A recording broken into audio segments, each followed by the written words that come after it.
If a police officer asks for your name on a UK street, do you legally have to give it?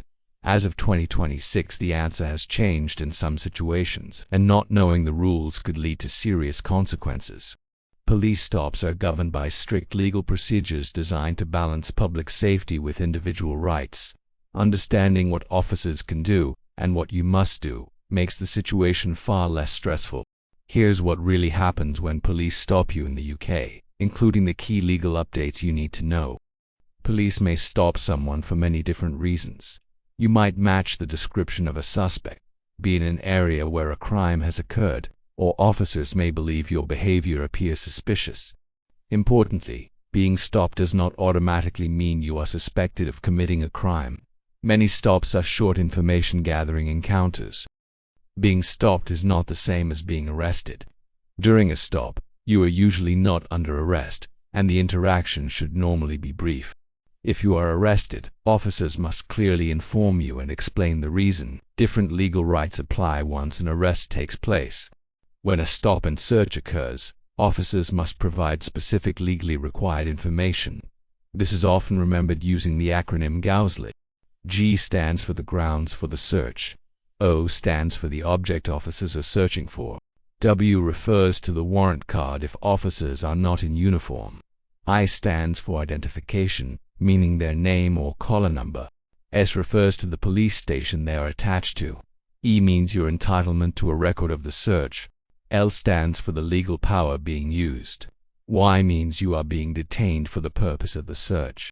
During most stops, you have the right to ask why you are being stopped and what legal power officers are using. You may also request a written or electronic record of the encounter. In many situations, you are not legally required to answer general questions. However, some circumstances do require you to provide information. If you are driving, you must provide your license and vehicle details when lawfully requested. Failure to do so can result in penalties. If officers reasonably suspect involvement in certain offenses, they may require your name and address. Providing false details can also be an offense. As of 2026, there is an important additional rule. If an officer is issuing a respect order for antisocial behavior, you are legally required to provide your name and address immediately. Police may conduct a stop and search if they have legal grounds to believe you may be carrying certain items, such as weapons or stolen goods.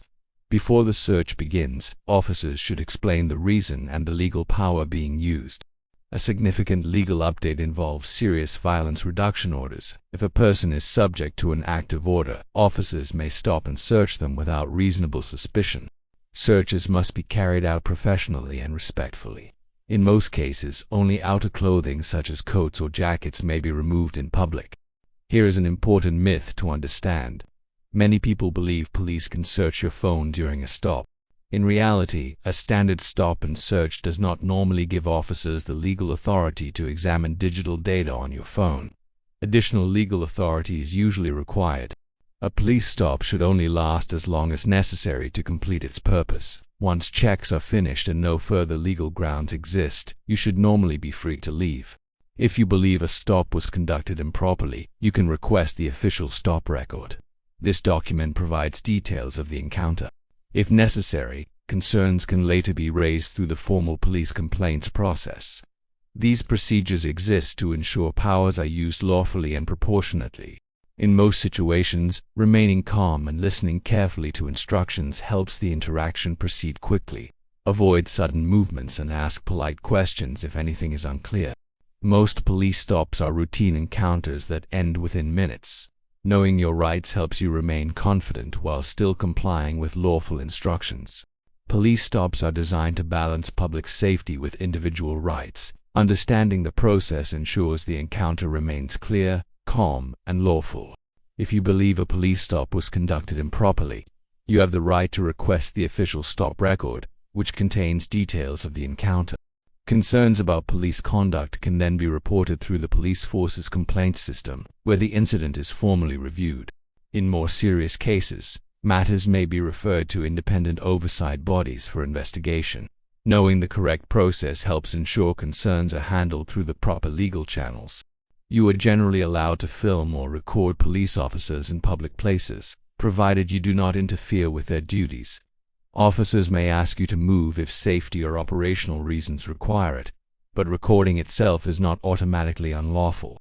Many officers now use body-worn cameras, which may record interactions during a stop. These recordings can later be used as evidence if questions arise about what occurred. If officers tell you that you are being detained for a search, you are not free to leave until the search is completed.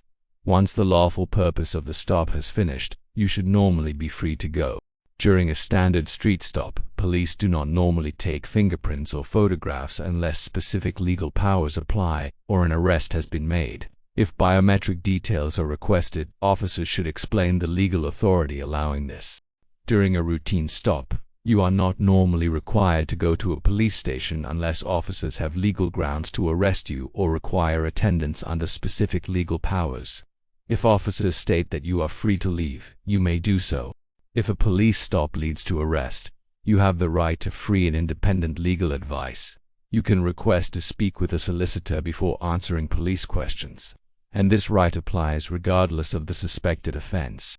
If you found this guide helpful, subscribe to How It Really Works for clear, practical explanations of the systems, laws, and real-world processes that affect everyday life.